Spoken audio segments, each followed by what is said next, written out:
Herzlich willkommen zu einem neuen Video.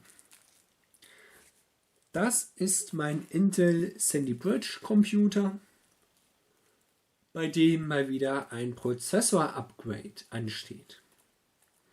Ja, ihr habt richtig gehört, ein Upgrade. Momentan ist hier noch ein Intel Xeon E3 1225 Prozessor verbaut. Der ist von der Leistung her etwa identisch mit einem Intel Core i5.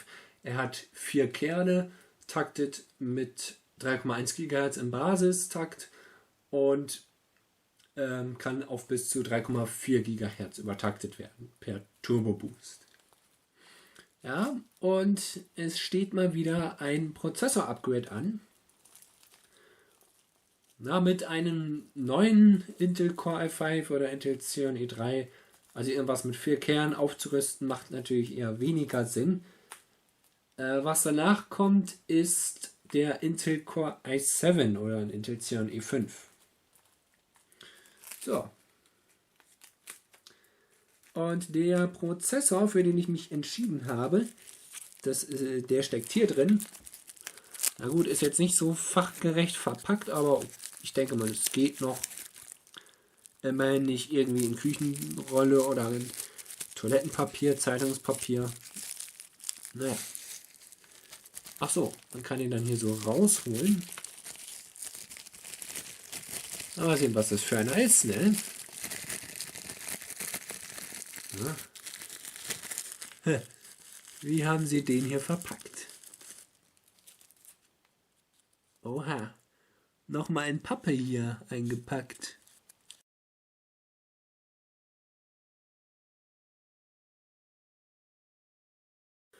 Gut. Die Kontakte sehen noch in Ordnung aus. Ja, und zwar ist es eine Intel Sandy Bridge CPU. Und zwar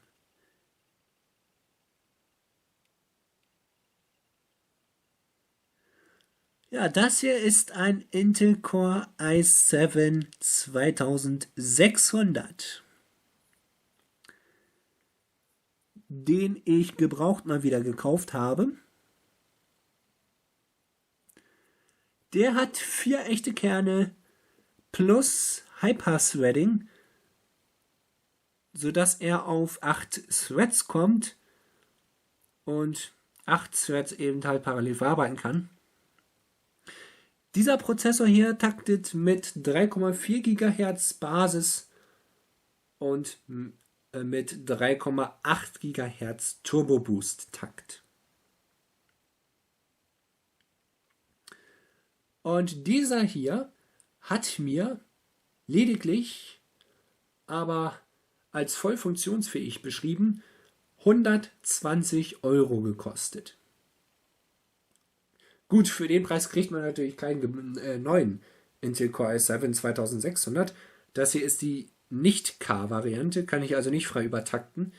Dafür ist mein Mainboard mit H61 Express Chipsatz aber auch nicht geeignet, zumal das BIOS auch gar keine Übertaktungsfunktion so bietet.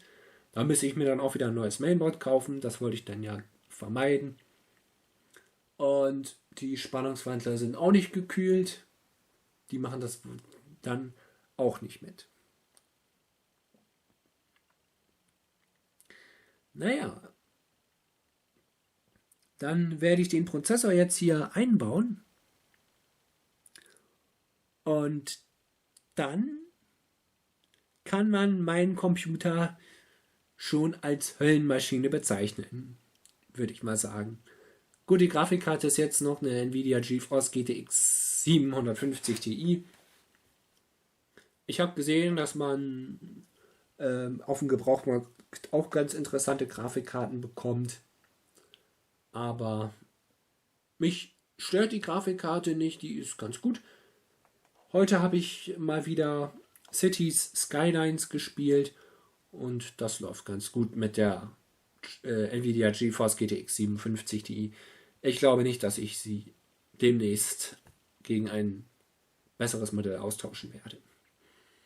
Zumal man dann schon mindestens 4 GB als Grafikspeicher nehmen sollte. bei einer neuen Grafikkarte. Meine hier hat 2 GB GDDR5, aber ich bin ganz zufrieden damit.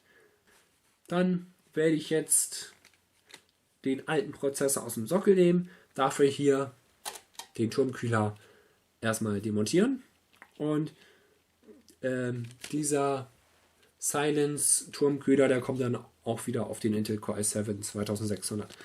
Achso, und das hier, das ist noch Wärmeleitpaste, die ich dann verwenden möchte. Eine Arctic MX2. 8 Jahre Durability, was auch immer das heißt.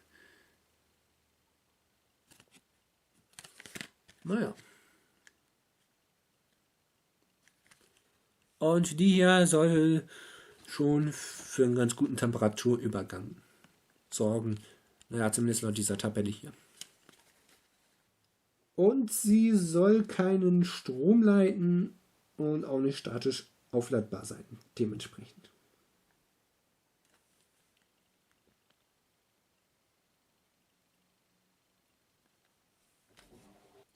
Die Montage des Core i7 werde ich euch im Zeitrafferverfahren mal wieder zeigen.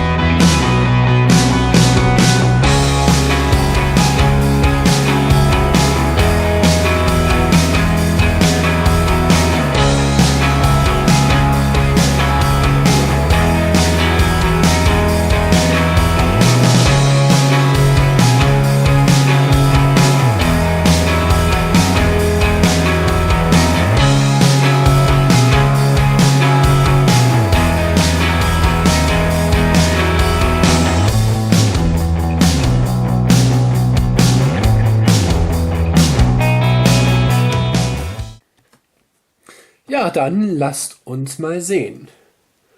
Ich bin jetzt genauso gespannt wie ihr, ob mein Computer mit dem Intel Core i7 2600, den ich mir gebraucht gekauft habe, starten wird.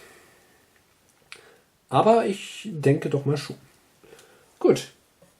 Ich habe es ehrlich gesagt auch noch nicht ausprobiert und ich würde mal sagen, ich schalte den Computer ein.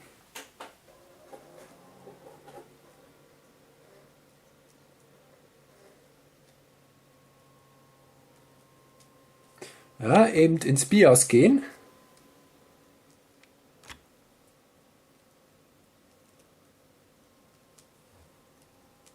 Das wollte ich doch gerade. F1 Setup, da wollen wir mal gucken.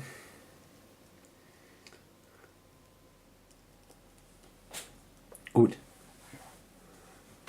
Intel Core i7 2600 mit 3,4 Gigahertz und dem stehen 8 GB DDR3-Speicher mit bis zu 1333 MHz zur Seite. Hier.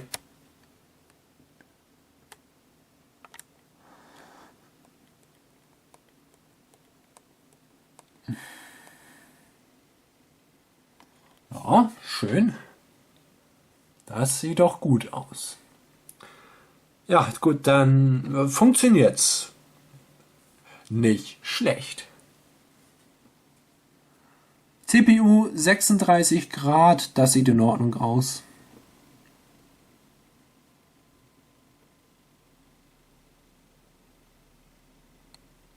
Alles klar. Und wenn euch mein Video wieder gefallen hat, gebt mir einen Daumen nach oben. Und hinterlasst ein Abo, falls ihr noch nicht Abonnent von mir seid. Dann bis zum nächsten Mal.